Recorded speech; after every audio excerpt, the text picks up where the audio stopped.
In 2018, Whiskeytown was the epicenter for the Carr Fire. It was the largest fire on record in National Park Service history.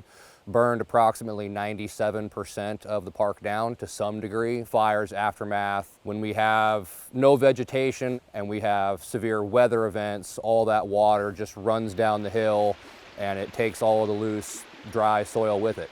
So we lost a lot of trail tread.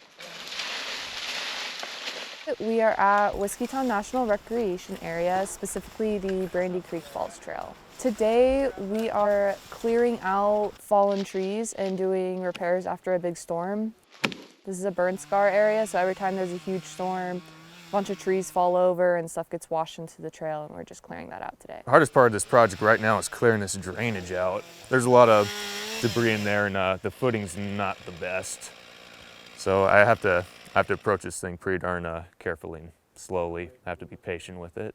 We have a lot more trail to work on. This whole trail is like potentially upwards of 3 miles. So this is just the beginning. This trail is closed right now, but there were some people that tried to come out and hike it actually yesterday. So it's definitely a trail people want to go on. We're also making the trail safer for hikers. The faster we can get this done, the faster people can use it. I used to come up here all the time while growing up, and it's great to help open it up again and allow more people to come back in. Whiskeytown, it's an important part of the Redding area.